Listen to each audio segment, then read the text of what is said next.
qui ont payé leur place ce soir, vous venez me voir après. Voilà, il y avait une cagnotte pour vous. Merci.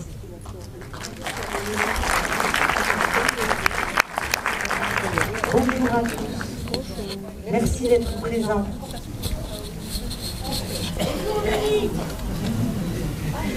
La loi du 5 août 2021 impose au personnel public ou privé dans les métiers de la santé, de l'aide à la personne, ainsi qu'à tous les pompiers. Tous ceux qui ont refusé de se soumettre à cette formalité ont été suspendus.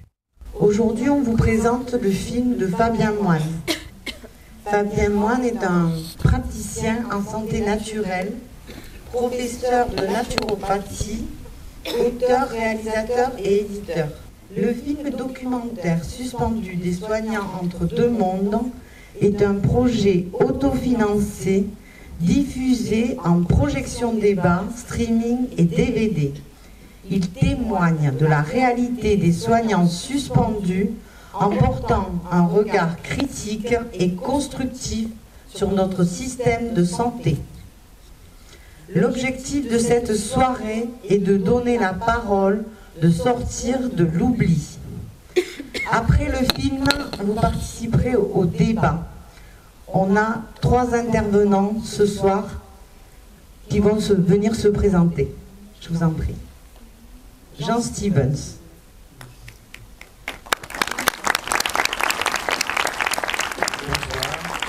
Je suis très content de voir qu'il y a autant de monde.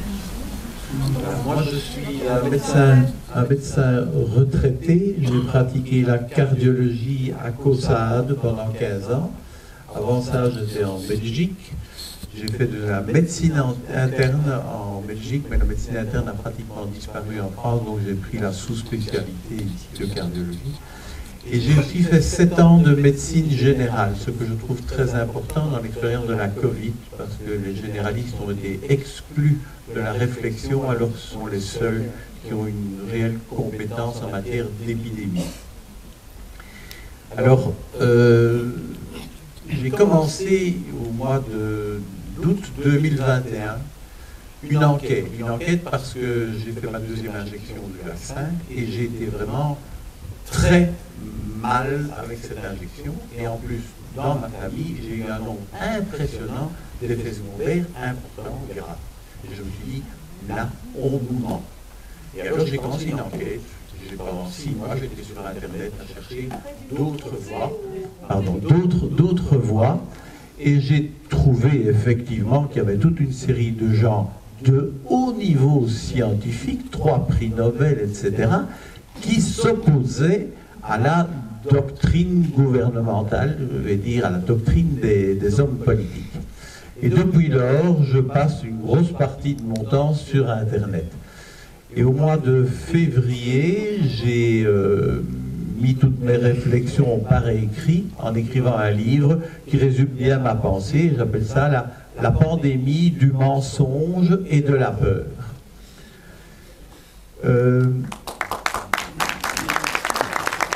Ce soir, on va voir les suspendus. C'est vraiment un drame quand on voit le courage que ces gens ont eu. Ils ont perdu toute leur profession. Mais derrière ce drame, il ne faut pas oublier qu'il y a un crime. Et je pèse mes mots, c'est un crime de la part des autorités politiques. Alors, cette pandémie et toute cette discussion et tout le clivage social qu'il y a autour de ça fait qu'on a très peur et on passe par des hauts et des bas. Actuellement, je peux dire que tous les jours, je trouve des signes positifs. Je dirais l'empire du mensonge est occupé à s'écrouler. Je prends quelques exemples seulement. Bill Gates, il y a un mois, a reconnu officiellement que son vaccin n'était pas efficace, il n'agissait pas longtemps, il ne prévoyait pas les variants, etc. Donc, le patron, je dirais, de la vaccination détruit son outil. Il faut savoir que tout récemment, en Angleterre, on a arrêté complètement les vaccinations après 50 ans.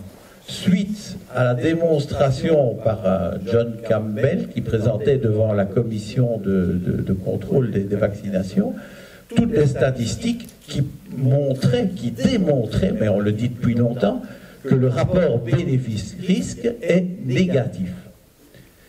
Autre bonne nouvelle, la revue Newsweek, qui est sortie à des millions d'exemplaires, a sorti un long article d'un chercheur qui explique: nous sommes, nous scientifiques, complètement gourés, on a induit en erreur toute la population.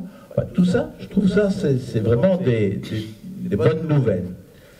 Autre nouvelle, au Japon, le professeur Fukushima, très monté contre le ministre de la Santé japonais, intente pour le moment un procès au gouvernement.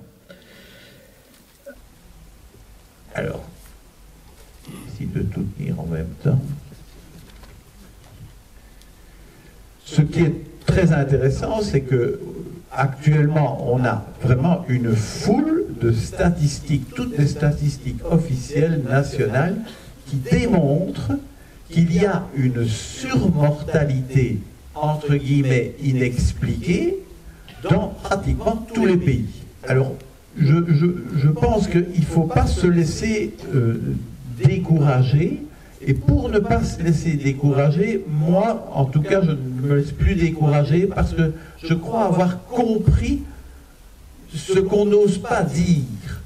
Et ce qu'on n'ose pas dire, c'est que derrière tout ça, il y a un complot mondial. Parce que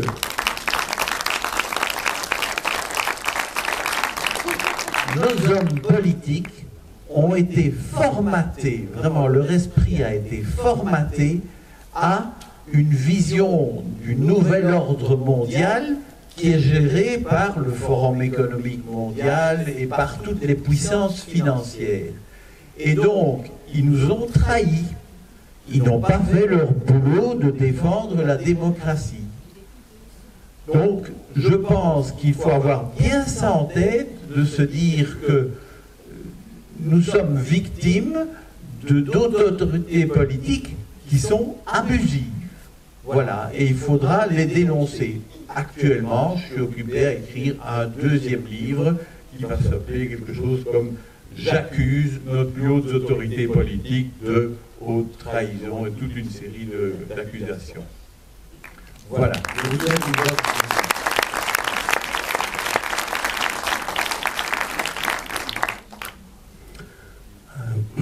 Bonsoir, donc je suis Francis Cans, je suis psychologue clinicien interculturel. Peut-être que vous vous demandez pourquoi il n'y a ici que 3 professionnels de santé pour parler des problèmes des suspendus.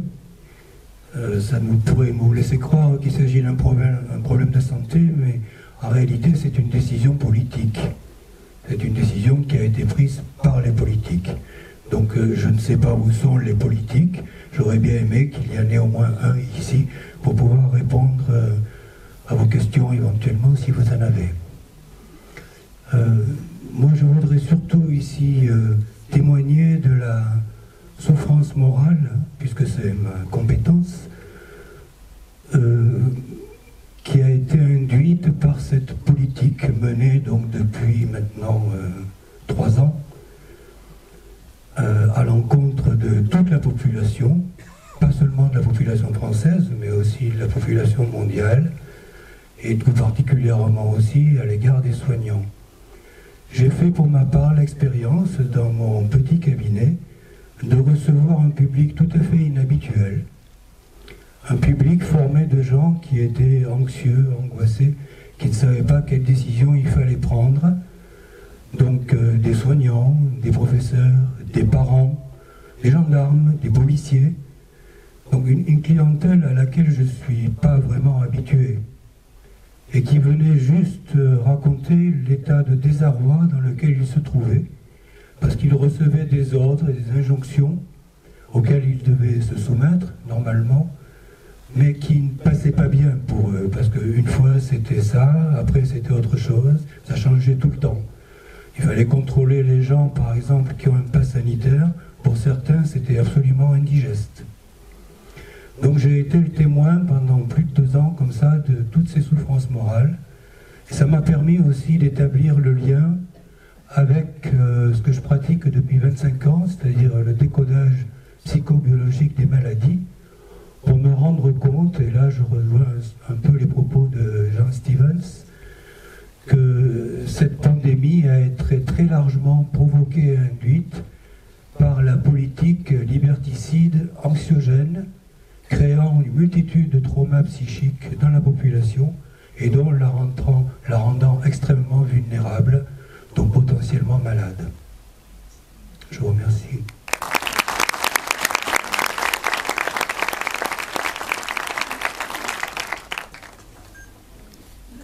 Bonsoir, Yves Vière, médecin généraliste dans le nord du Lot. Je suis retraité maintenant. J'avais organisé il y a une 12aine d'années les formations en Midi-Pyrénées pour se préparer à la pandémie, parce qu'à l'époque on pensait qu'elle était imminente, avec le H1N1, avec la grippe aviaire. Alors là aujourd'hui on va s'occuper du problème des suspendus. C'est un problème dramatique. L'objet de ces réunions c'est de les aider. Vous savez que, vous allez voir dans le film, que ce thème est un thème qui a été très clivant au sein des professionnels de santé. Ça a été même extrêmement violent. Ils vont vous en parler, on va avoir des témoignages. Bon, moi je sais, vous savez aussi que en fait ça a été extrêmement clivant et ça l'est encore au niveau de la population générale. Alors comment ne pas tomber dans ce discours clivant, puisque finalement le principe des politiques, c'est de diviser pour régner. Comment ne pas se diviser? En dehors du soutien qu'on peut amener aux suspendus, je crois qu'il y a des thèmes qui, eux, ne sont pas clivants et qu'on peut aborder. Bientôt, Marie-Monique Robin, avec son film « La fabrique des pandémies », va l'aborder dans le Lot. Elle a décliné tous les risques qui sont susceptibles d'entraîner des épidémies et des pandémies. Et c'est vrai que depuis les années 70, il y a une accélération. On a eu des épidémies d'Ebola, de SRAS, et j'en passe, il y en a eu beaucoup. Il y a eu une pandémie aussi qu'on appelle le sida. Les scientifiques ont identifié très clairement, en dehors de toute polémique, et là je vous dis que ce n'est pas du tout clivant, les facteurs de risque, j'y passerai rapidement, que ce soit la déforestation, l'agroalimentaire industriel. D'ailleurs, il y a une 12aine d'années, quand ces formations que j'avais organisées, on faisait venir des experts, et ils nous avaient tous parlé, entre autres, de l'élevage de porcs près de Hong Kong, qui regroupe à lui seul à peu près 1 million de porcs. Un seul élevage. Bon. Et les choses ne se sont pas améliorées depuis. Voilà, donc ça, c'est des thèmes qu'on peut aborder avec la population générale sans crispation, quoi. Il y a aussi d'autres thèmes qu'on pourrait aborder, mais qui n'ont aucun rapport, apparemment, mais qui en fait ont les mêmes causes. Les gens savent très bien, même si on leur parle que du Covid, qu'il y a une augmentation fulgurante en France et ailleurs des cancers, du diabète, et on retombe exactement sur les mêmes causes. L'agroalimentaire industriel, les publicités délétères en direction des enfants sur les aliments très gras et très sucrés. Hein, vous savez, aller manger au McDo, c'est rigolo. Boire du Coca-Cola, c'est extra. Les conséquences sont dramatiques sur la santé publique. Et enfin, le dernier thème qui peut être abordé pour ne pas aborder des thèmes clivants, c'est un thème qui est très présent dans la population, quoi qu'on en pense. Hein, des sondages ont montré lors de la dernière élection présidentielle, la dernière plutôt, oui, ont montré quelles étaient les préoccupations des Français. Et il y en avait deux qui étaient émergentes de façon importante devant les autres. C'était d'abord le pouvoir d'achat, ça on peut s'en douter. Et la deuxième, c'était la probité des élus. C'est-à-dire que les gens sont tout à fait conscients qu'il y a une corruption du monde politique en général sur la planète qui est très délétère pour les populations. Et malheureusement, sur ce thème-là, on est en France les premiers pratiquement. D'ailleurs, la France est le dernier pays à avoir suspendu, à maintenir la suspension de ces soignants. Voilà, merci.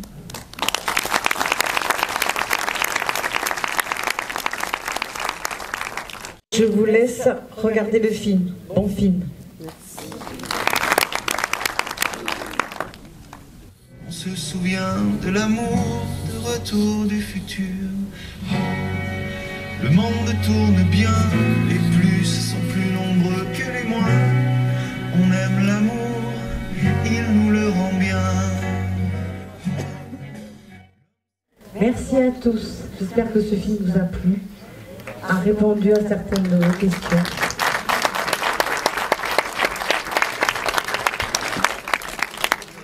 Alors moi j'ai tenu à faire j'ai eu cette idée de film, de présenter ce film sur Kawa, parce que dernièrement il y a eu une infirmière qui a été condamnée, donc suspendue depuis 15 mois, et qui a été condamnée à une amende de 1 000 € parce qu'elle a fait son travail pendant 1 mois de plus sans son vaccin.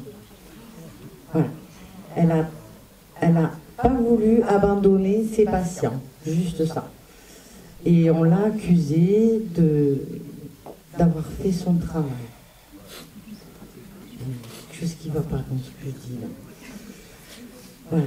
Donc là, ce soir, j'ai eu cette idée de film pour ça, déjà au départ. Et là, j'aimerais que toutes les personnes qui sont concernées par la suspension, en maladie, en démission, qui ont changé de métier, toutes les personnes qui sont concernées et qui sont là, je les invite à venir avec moi. Merci.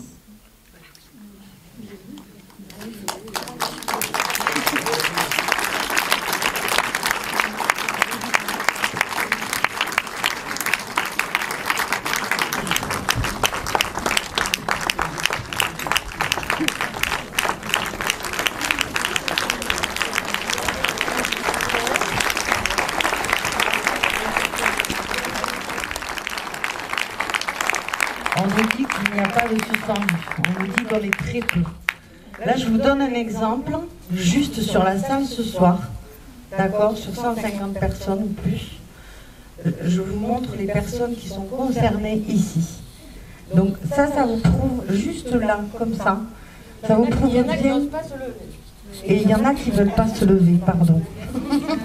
Mais ça vous prouve simplement qu'on nous ment et qu'on nous cache. Et aujourd'hui, on demande juste à tout le monde de parler à vos élus, d'aller à la rencontre des gens et de leur dire ce n'est pas normal. On n'a pas à faire ça en France. Normalement, on avait des lois qui nous protégeaient. Nos gouvernements ont marché sur des lois. Donc il faut que ça s'arrête aujourd'hui. Est-ce que les suspendus ont quelque chose à dire ? Merci Didi.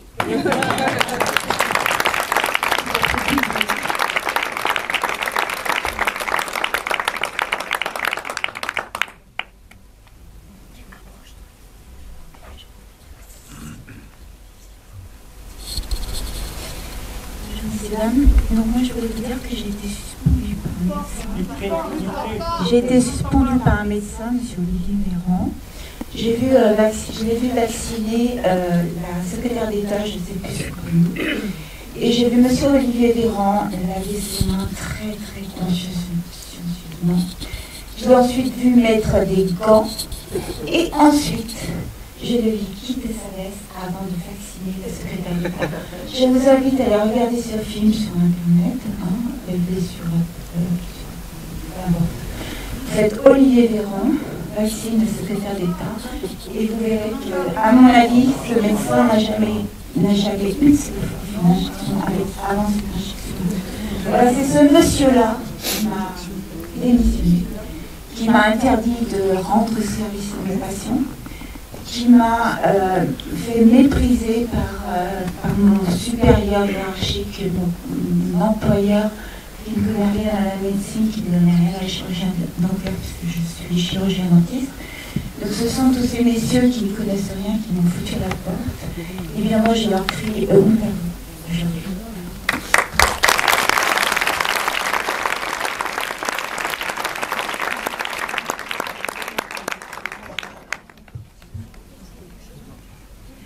Est-ce que vous avez des questions?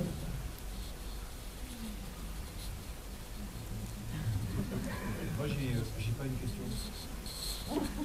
Merci. Andrea, excusez-moi.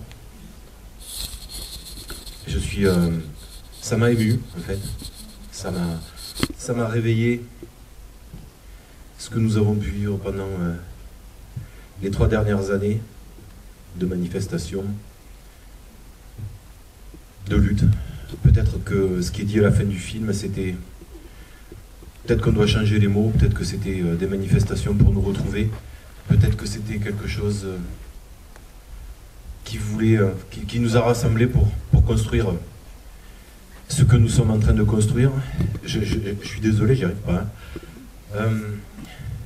Je ne sais pas s'il faut parler d'abandon, s'il faut parler de trahison, même si j'ai toujours pas dépassé le stade de la colère face à l'indifférence, notamment des structures qui sont censées nous protéger à la base, des institutions qui sont censées nous soigner, de ceux qui sont censés nous représenter, de ceux qui les ont mis dehors, exclus, abandonnés. Voilà, j'ai pas de mots parce que c'est une blessure que j'ai au fond, c'est une blessure républicaine. Voilà, je pense qu'il y a quelque chose qui s'est cassé. Que ensemble, on va pouvoir faire en sorte que ça cicatrise. Mais je n'oublierai pas. Alors, moi je suis praticien en magnétisme. Voilà, je l'ai déjà dit ailleurs. Je reçois gratuitement tous les soignants suspendus qui en feront la demande. Donc, d'accord. Je suis désolé. Merci. Merci à toi.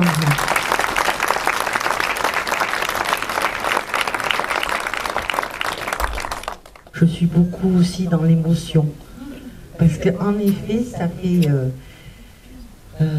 2 ans et demi, 3 ans aujourd'hui qu'on se bat, ou du moins qu'on se rassemble, qu'on essaie de se montrer, qu'on essaie d'expliquer que ce qui s'est passé en France, c'est une aberration, mais dès le départ, c'est-à-dire que la loi, la façon dont elle est passée, c'est pas démocratique. Merci à tous. Merci d'être venus. Merci. Je sais combien c'est difficile.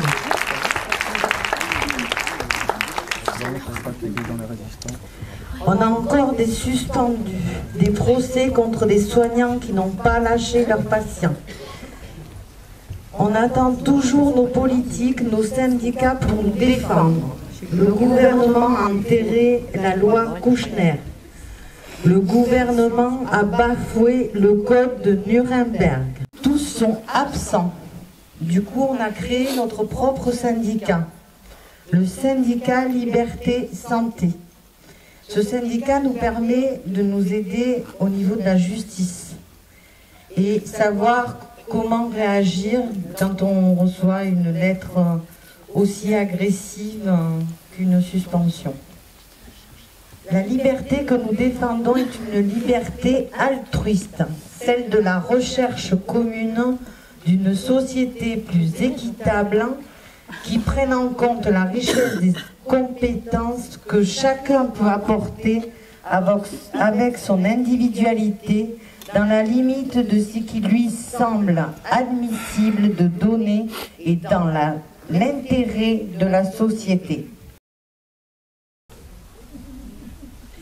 Dans les suspendus, vous avez des personnes qui ont pris la retraite anticipée, vous avez des prises de disponibilité, vous avez des démissions et vous avez des arrêts maladie. Je vous donne mon exemple, tout simplement. Au bout de 20 ans de dons de soins à l'hôpital, en clinique, aux urgences, en chirurgie, en nuit, avec le manque de matériel, avec le manque de personnel qu'on connaît depuis plus de 20 ans, je me bats depuis plus de 20 ans avec des syndicats. Aujourd'hui, mon employeur me met en suspens. Alors, je ne suis pas suspendue. Je suis en arrêt maladie, en attente d'une reconnaissance de maladie professionnelle. Avant, quand ça faisait 20 ans que tu avais travaillé de nuit à des services actifs, on trouvait normal que tu sois fracassé de partout et on te proposait un reclassement. Aujourd'hui, moi, on me met en attente. Voilà, je suis obligée d'attendre. Pourtant, je sais ce que je veux faire après. Je veux quitter le monde du soin. Je veux faire autre chose, comme beaucoup. Parce qu'aujourd'hui, on maltraite les patients et on maltraite les soignants. Voilà. C'est pour ça qu'on est là ce soir.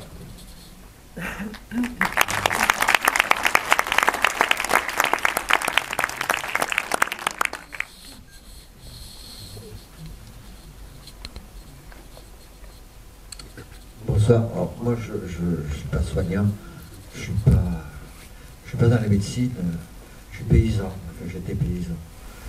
Et là, si je peux apporter mon témoignage, je voudrais dire que ce que je reçois de par ce film, mais de par les suspendus, c'est les gens qui sont victimes et qui, quelque part aussi, sont responsables. Et nous le sommes tous à bien des titres. Depuis le début de la pandémie, je dis, nous sommes tous citoyens que nous sommes tous aussi responsables. Parce que ce qui arrive là, c'est un enchaînement de choses où on s'est souvent tué, on a souvent rien dit. Et puis là, ben voilà, il y a un système qui se met en place, ça va bien au-delà des soignants. Hein. C'est un changement civilisationnel, c'est un changement plus que de politique, c'est un changement sociétal, de paradigme, et une autre confrontation avec, je pense que ceux qui ont, les anthropologues qui observent les phénomènes, nous renvoient probablement à une vraie civilisation. Nous en sommes là. Moi, ce que je veux dire, le portement que je veux porter, c'est que j'ai suivi la pandémie, confinement, de confiné, mais j'ai regardé tous les jours les résultats qu'annonçait Santé publique de France, les décrets. Alors effectivement, là c'est la première fois, et au niveau mondial, c'est ça aussi qui est très inquiétant, qu'on a soigné des gens par décret. Et à 1005, c'est par décret. Bon. Et qu'ensuite, moi, je flippais, hein, je me dis putain, ça va m'arriver, ça va être dur, quoi. J'appelle mon médecin. Alors le médecin me dit, mais vous êtes malade? Mais je dis non, je ne suis pas malade. Alors quand ça vous regarde, et il raccroche. Ça commence comme ça. Alors comment voulez-vous? Ensuite, j'étais paysan. Hein, le coronavirus, on la connaît chez les paysans. On a ça dans les étables. C'est pas nouveau. Alors j'appelle mon vétérinaire. Il me dit, mais il te reste de l'ivermectine? Ben, j'ai dit oui, je crois que j'en ai. Ben, tu vois, tu fais en fonction du poids. Si tu arrive quelque chose, tu prends l'ivermectine. Merci. Mais sinon, si tu trouves d'antibiotiques, comment? Voilà. J'ai compris que je pouvais être soigné par mon vétérinaire. Je ne vais pas par mon médecin. Non.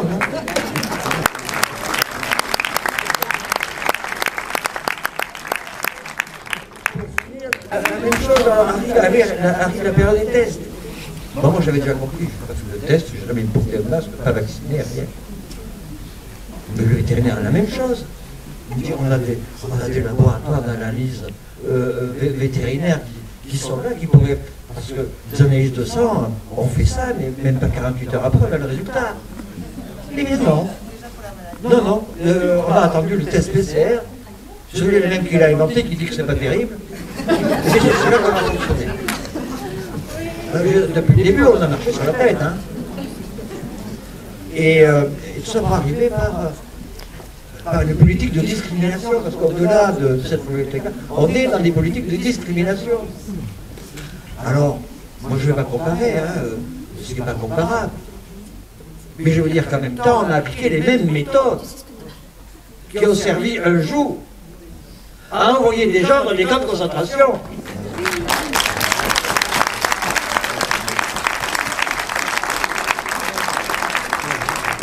C'est de ça dont il faut s'inquiéter aujourd'hui. Voilà, c'est bien.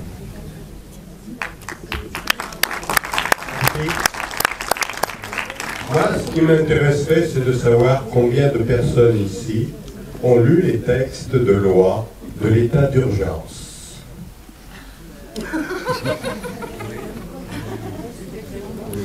Alors, quand on lit les textes de loi, on va se rendre compte qu'il y a l'alinéa 7 et l'alinéa 9 pour gérer la crise. tout ce qui a été décidé par le gouvernement était en contradiction avec ça. Qui l'a dit? Qui l'a dénoncé? Si, moi je l'ai fait sur Twitter. J'ai fait un beau texte, transformé en dessin, pour pas qu'il soit cassé. C'est-à-dire c'est une image. Mais il est bien clair que si on respectait les lois concernant les crimes contre les populations, eh bien cette injection, c'est un crime contre le peuple français, mais c'est aussi la restauration de la peine de mort par injection.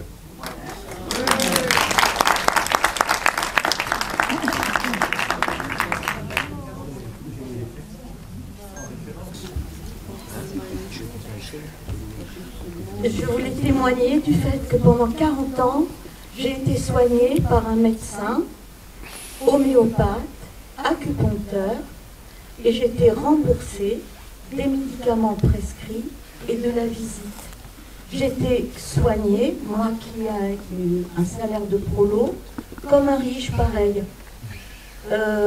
Donc dans le film, sur la fin, on a entendu parler des médecines douces, super. L'homéopathie est déremboursée. Il n'y a plus d'homéopathes sur Cahors. Il y en avait pas mal, ils étaient tous super. Et on avait le choix. On n'a plus le choix. Donc c'est super, il y a des naturopathes. Je ne sais pas si tous pourront vivre de leur métier. Et je ne sais pas qui pourra se financer une consultation chez un naturopathe non remboursé qui prescrira des médicaments non remboursés.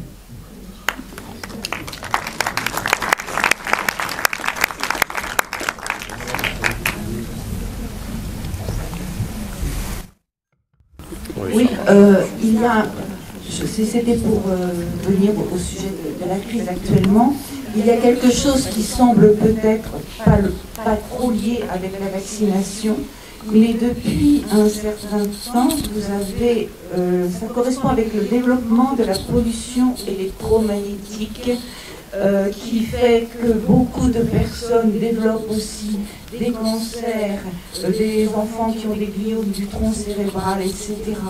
Que cet état de choses a lieu aussi quelques années après le déploiement soi-disant obligatoire des compteurs Linky qui vous surveillent à domicile et qui ont des possibilités de 5G à l'intérieur qui ne sont pas encore développées. Et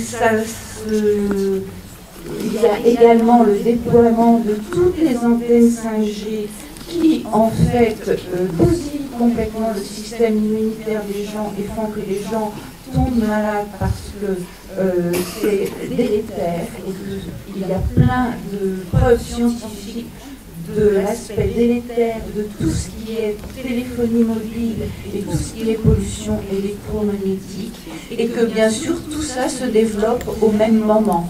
Ce qu'il faut savoir, c'est qu'à Wuhan, ils avaient vacciné les gens en novembre 2019 contre la pneumonie et que le jour d'Halloween, ils ont allumé 13 000 antennes 5G et que les gens tombaient dans la rue avec le Covid. Et que donc les antennes 5G sont aussi des facteurs. C'est pour ça qu'il faut absolument lutter contre ça. Ce sont des facteurs d'aggravation de la santé de toute la population mondiale. Et ça fait partie du même processus. Voilà. Et ça, il faut en parler, on n'en parle pas. Il faut le relier. C'est difficile de faire quelque chose comme ça. Donc du coup, il a lancé une opération qui est nationale et c'est tous les suspendus le 11 mars à Lyon. Donc on va essayer de s'organiser pour essayer de récolter des fonds pour pouvoir que nos suspendus puissent aller à Lyon le 11 mars pour participer à cette action. L'objectif de cette action, c'est de nous montrer, puisqu'on nous cache. Aujourd'hui, on a décidé de se montrer. Et on souhaite que la population se joigne à nous, mais surtout qu'elle parle à ses élus. Je me répète. Moi, dans mon village, ils ont du mal à me supporter. Les suspendus sont des personnes qui sont pour le consentement libre et éclairé. C'est tout. On n'est pas anti-vaccin, tout ce que vous voulez. Nous, la seule chose qu'on demande, c'est le consentement libre et éclairé. Et que ça suffit. Tous vaccinés, tous protégés. Avec ce vaccin-là, on sait aujourd'hui que ce n'est pas vrai. Bill Gates le dit, les commissions le disent, tout le monde le dit, donc il faut que ça s'arrête. Il suffit juste que la population le dise. Voilà. Donc, faites passer les mots autour de chez vous.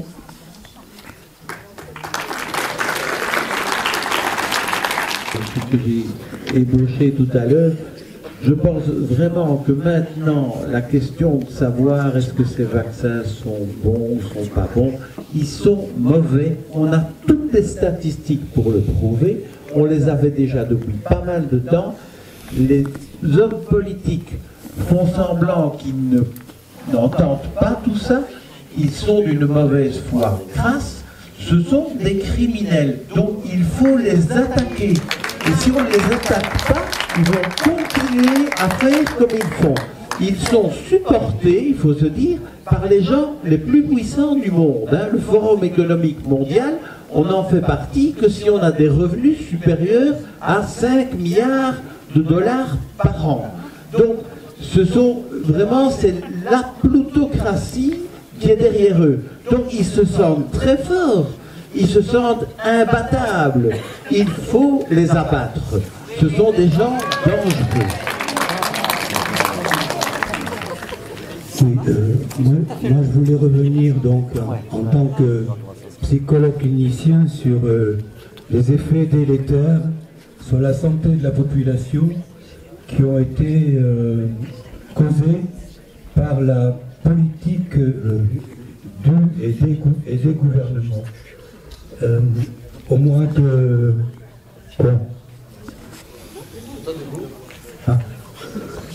Au mois de juin 2020, j'ai adressé une lettre ouverte au gouvernement pour lui signifier, porter l'accusation qu'il participait à l'origine de cette pandémie, de cette épidémie. Ce n'était pas...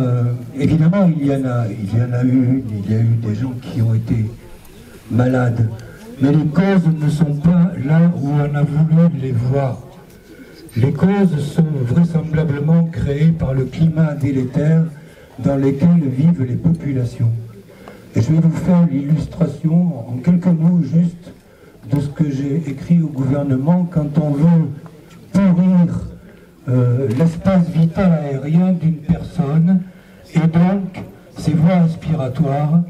On prend des mesures comme le confinement. Le confinement, c'est vivre dans un espace aérien étriqué, surtout si on est nombreux dans la même famille, où littéralement on se pompe l'air, on étouffe, où ça nous gonfle, c'est-à-dire autant de mots qui expriment qu'on est en train de détruire, de dégrader notre appareil respiratoire. Ça, c'est pour le confinement. Ensuite, les gestes barrières et la distanciation sociale, ça laisse supposer, imaginer que l'air ambiant est empoisonné, que l'autre en face de moi constitue une menace dans mon espace vital aérien, puisque tout le monde est informé que le virus, il circule par voie aérienne, même si on n'en a jamais capturé aucun dans l'air. Parce que c'est impossible scientifiquement de capturer un virus dans l'air, n'est-ce pas? C'est juste une manière de penser ou de voir les choses. Ensuite, on nous a parlé de la contagion, et on a mis beaucoup l'accent sur la contagion. Alors oui, la contagion, ça existe. Et ce qu'il y a de plus contagieux, c'est l'information. Et vous voyez, les publicistes, ils le savent que l'information est contagieuse. C'est comme ça qu'ils vendent leurs produits. Mais si l'information est délétère, voire pathogène, anxiogène, ça marche aussi. ça crée des maladies. Vous voyez, dans l'histoire des épidémies, il se trouve que la plupart des épidémies les plus violentes se sont produites après des événements que l'humanité a vécu comme des drames. Je pense à la grippe espagnole ou aux millions de tuberculeux qui ont succédé la Première et la Deuxième Guerre mondiale. On peut dire c'est un fait du hasard. Non, ce n'est pas un fait du hasard. Il y a véritablement une relation de cause à effet entre les souffrances morales, les chocs, les peurs, les traumas psychiques et l'état de pathologie, c'est-à-dire le fait que tout ça dégrade votre organisme, rompt l'homéostasie des organismes et vous met donc à la portée d'être malade, selon la manière dont vous avez ressenti les choses. Quand c'est votre espace aérien vital, physique, où sont représentés psychiques, qui est atteint, ce qui est la même chose, ça dégrade votre appareil respiratoire. De ce fait, l'intervention d'un virus dont la spécialité, je le rappelle quand même, le SARS-CoV-2 est un virus qui est interpellé par les voies respiratoires, qui interpelle les voies respiratoires, hein, pas la rate, ni le foie, ni l'anus, ce sont les voies respiratoires. Donc quand l'espace aérien est à ce point malmené par son représenté psychique, l'absence de liberté, le confinement, le port du masque, il faut le faire quand même. Les deux seuls appareils qui vous permettent de capter de l'air et de l'oxygène, le nez et la bouche. On ne vous a pas fermé les oreilles, comme ça vous pouvez entendre tout ce que racontent les médias, ni les yeux, pour que vous puissiez assister au spectacle terrible, quoi, des hôpitaux surchargés, même si on prend des images qui remontent de 4-5 ans en arrière pour vous montrer que c'est la pagaille aujourd'hui dans un couloir d'hôpital. Pour vous manipuler, on a besoin de vos yeux et vos oreilles. Mais par contre, on vous ferme la bouche et le nez, donc on vous empêche de respirer correctement. Ça aussi, c'est une souffrance qui impacte votre espace aérien vital. Enfin, tout ça pour dire qu'il n'y a pas de hasard, il n'y a pas de pandémie sans cause, sauf que les causes ne sont pas où nous les cherchons, et que tout ça relève d'un plan. Ouais, moi, je rejoins tout à fait l'analyse de Jean Stevens. Ça relève d'un plan qui consiste à vous rendre tous dépendants d'une compréhension de la santé et de la médecine qui ne remettront pas en cause la manière dont les gens qui gouvernent vous traitent.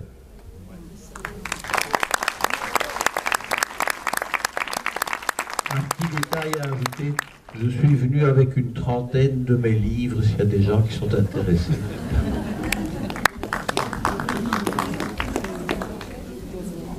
Je me permets d'annoncer la projection du film La Fabrique des pandémies de Marie-Monique Robin qui aura lieu le 13 avril ici au Grand Palais, en présence de Marie-Monique Robin.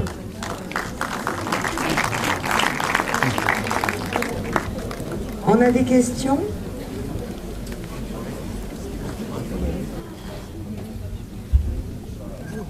Excusez mon ignorance, merci aux deux intervenants précédents, mais où en est-on au plan juridique? Est-ce qu'il y a des actions de mener? Parce que pour moi, vous êtes des privés d'emploi pour raisons politiques. Et je crois qu'on pourrait, si moyen, si c'est déjà fait, est-ce qu'il y a des collectifs citoyens qui œuvrent dans ce sens? Sinon, il faut les constituer, quoi, parce que de toute façon, on a des criminels en face, donc il faut les attaquer. Tous les moyens sont bons, les moyens, on va dire, les plus légaux possibles, de manière à ce qu'ils ne puissent pas s'esquiver. Alors le problème, c'est qu'on nous empêche de parler, on nous cache. Et dès qu'on parle, on nous traite de complotistes, donc on ferme la conversation en fait.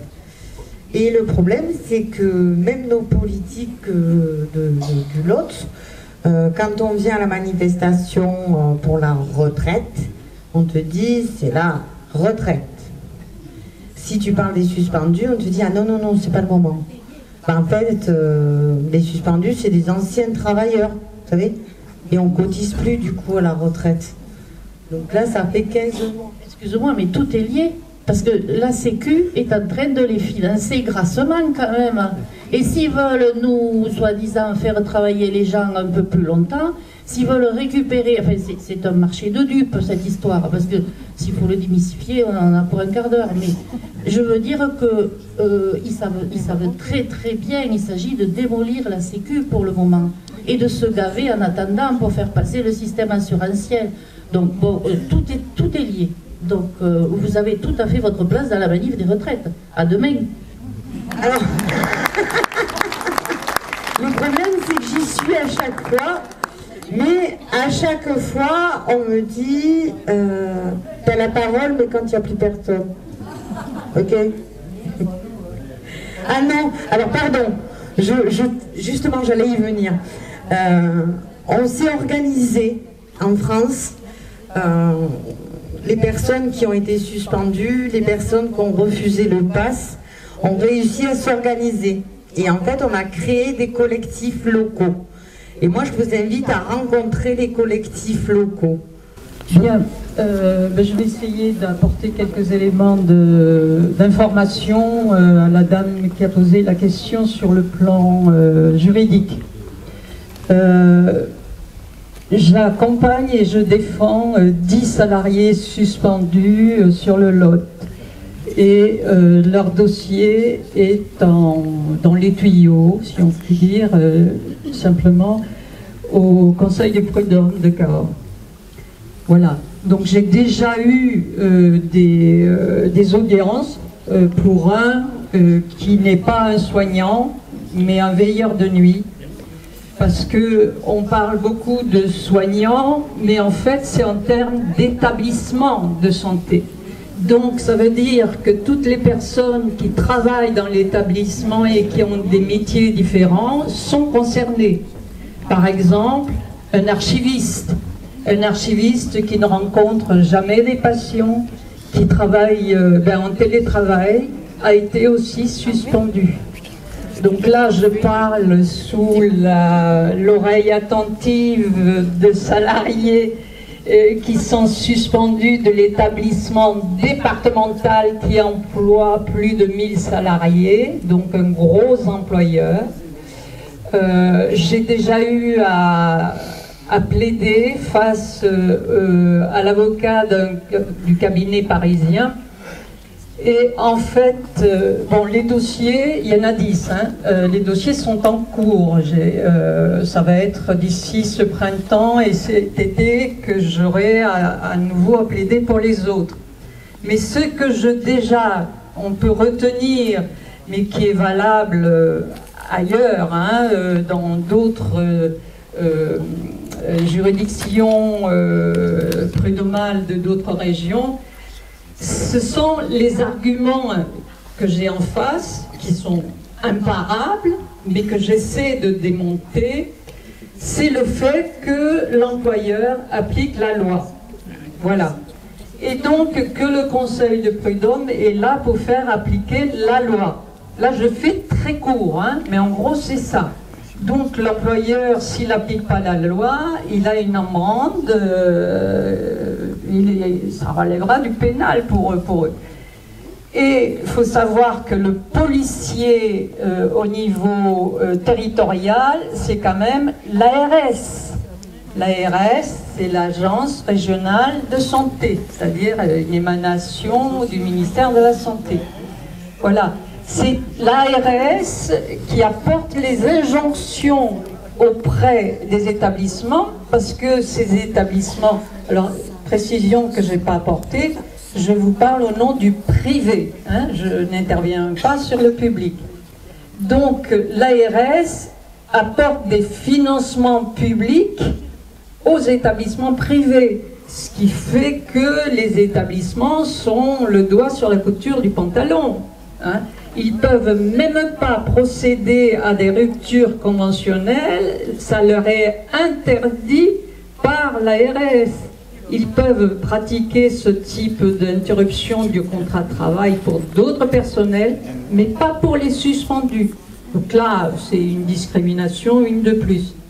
Alors oui, sur l'argument de on applique la loi, moi en face, je dis mais la loi elle n'est pas bonne, elle n'est pas juste.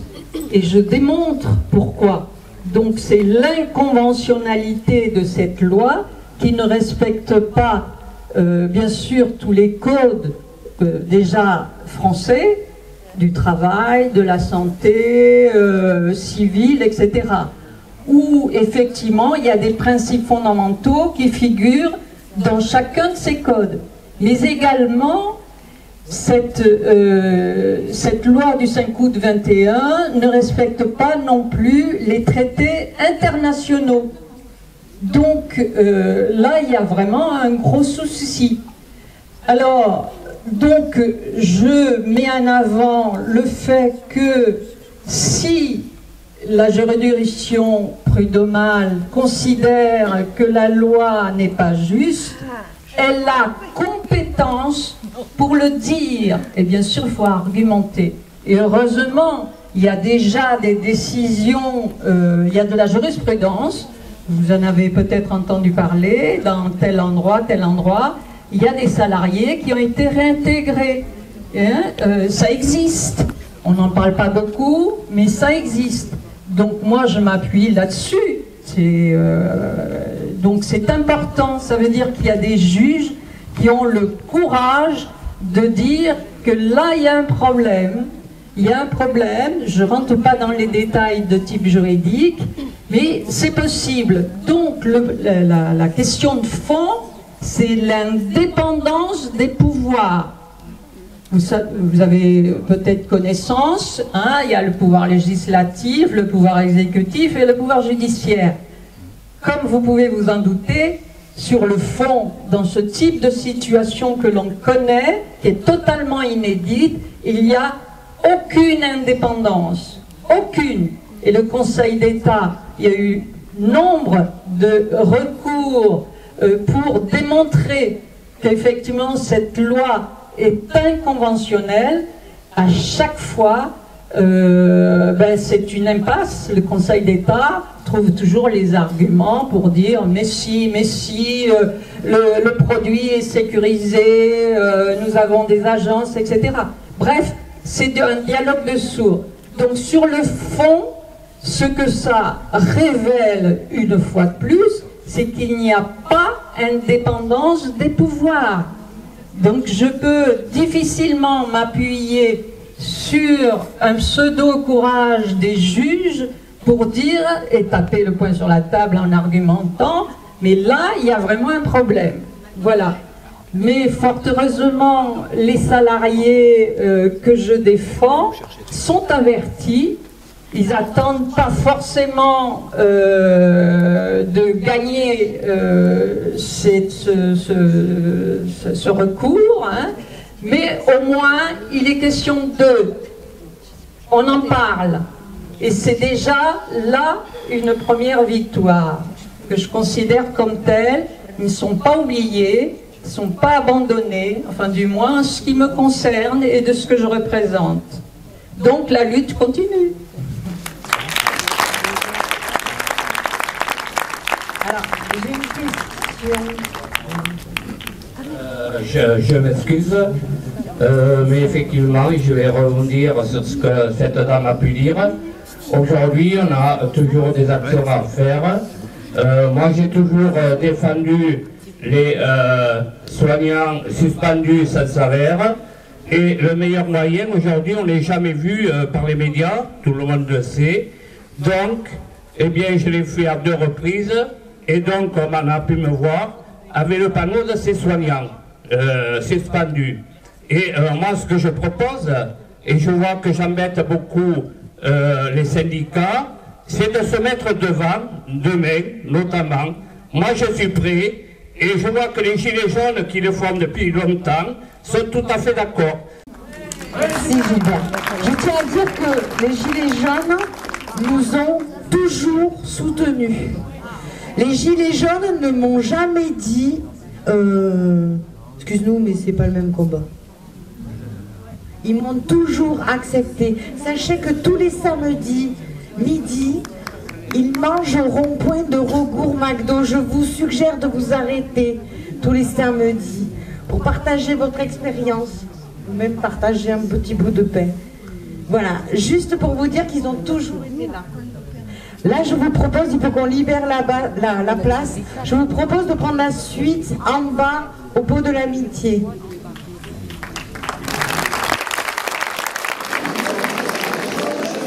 Oui, alors j'ai trouvé vraiment ces témoignages très émouvants.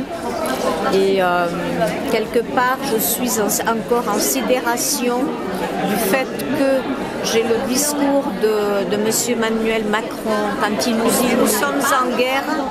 Là, mon ex-mari était militaire. Hein. Donc, parler de la guerre, pour moi, ça a un sens. J'ai accompagné des épouses de militaires dont leur mari est mort au combat. J'ai trouvé ça indécent. Aujourd'hui, on nous a, sous prétexte de cette grande mascarade, parce que pour moi, c'est vraiment une dictature sanitaire.